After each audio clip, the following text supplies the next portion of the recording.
Hello, all. You're trying your best to be a good chess player, but you aren't improving at chess despite your best efforts. So, you are not alone.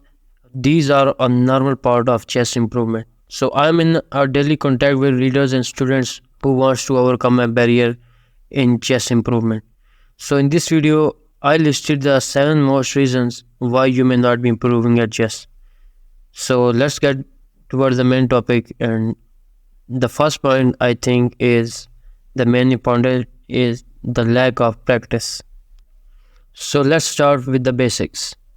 Chess is a game that requires consistent practice to improve. If you are not playing enough games or solving enough puzzles, it is difficult to make progress. To improve, set aside some time every day to practice chess. Even 30 minutes a day can make a difference over time. So the key here might also lie in your definition of practice. Playing mindless games or watching your favorite streamer should not count as practice.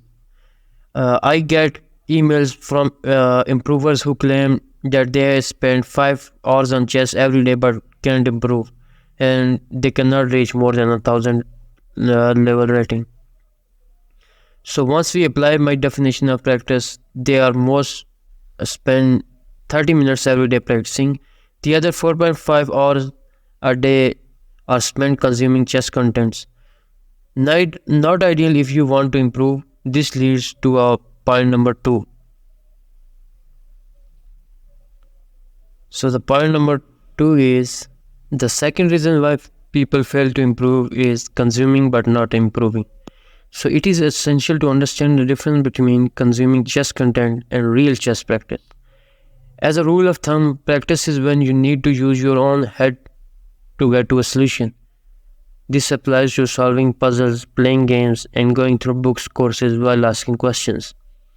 Everything you might do on the side, at work, or on the couch does not count as practice.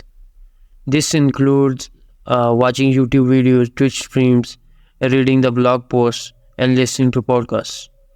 I agree those are fun and can help, but the real changes happen when you sit down and solve difficult positions with your own head.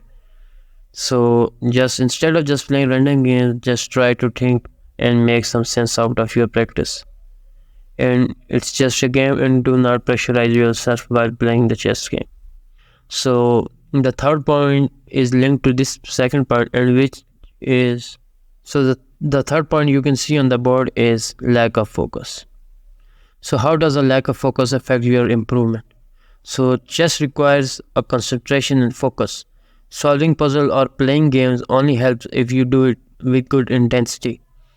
So trying to eliminate a distraction during your practice time, find a quiet place to play, study, turn off your phone and focus only on chess. If you are feeling tired or unfocused, take a break and come back to your chess practice refreshed.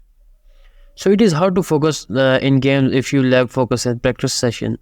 If focusing is hard, start with short sessions. Let's just say play a 15-minute games or some bullets or bullet level games. But I suggest play rapid games of maximum 30 minutes to 15 minutes because they help you to think and to focus on the game. And only increase your time if your focus was impeccable. So this leads us to our fourth point, which is, as you can see on the board, the reason number 4 I think is important is doing the wrong things. So what does that mean? If you do the above things right and still fail to improve, you might be spending your time on the wrong things. Use my 1/3 rule as a guideline to spend your time on what really matters. So one half of your time, 1/4 of your time should be spent on tactics, and one half should be playing and analyzing games, and one half should be the last part, the rest, where you can study the openings, end games, and strategy. So especially the opening part is usually huge for many adult improvers. That's due to great marketing from some chess sites. Avoid spending more than 33% of your opening trainings. So except if you are a grandmaster and you are on the verge of entering on the top 10 in the world. But why the heck are you reading this article then?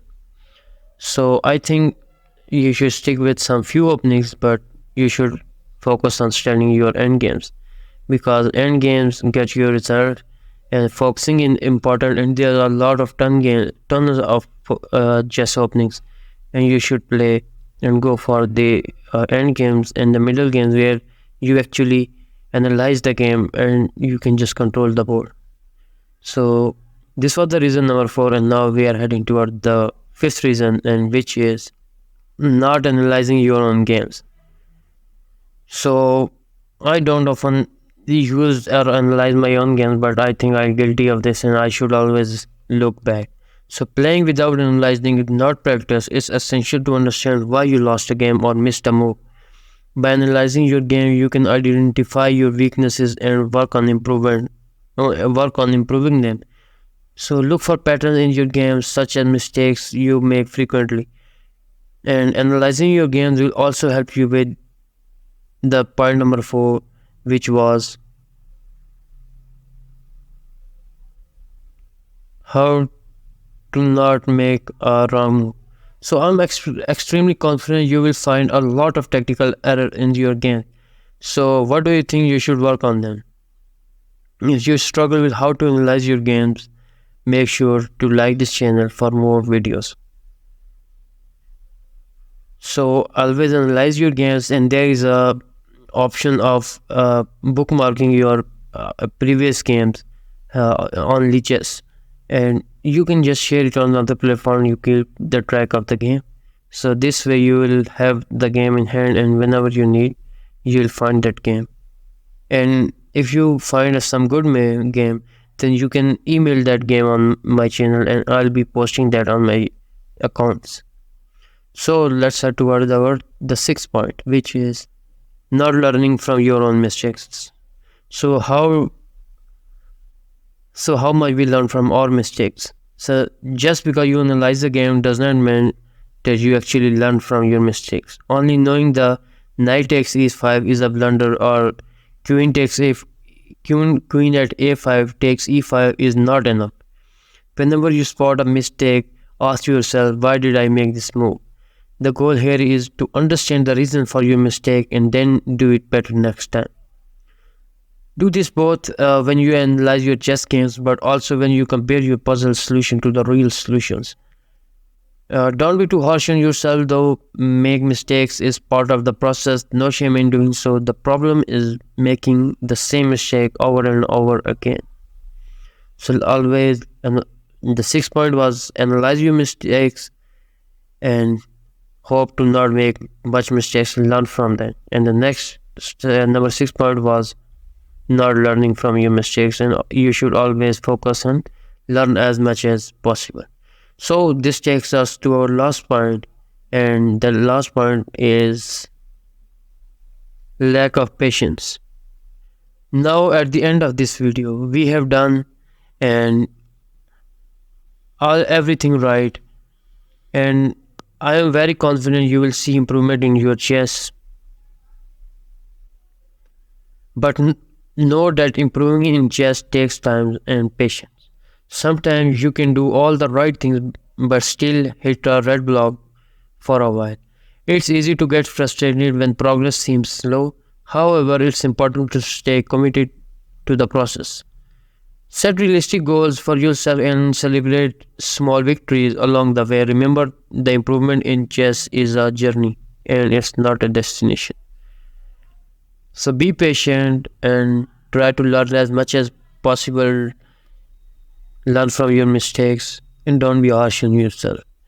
And it's been a quite while for me, and I've been playing a chess from almost, I just don't want to share my 10 period, but I am still an intermediate level player, and over the years I haven't improved, but now with this video and after this lesson I'm definitely gonna improve. This was all for today, and I hope to see you in the next video, and make sure to like and subscribe and to get as much as possible from this video. Thank you so much.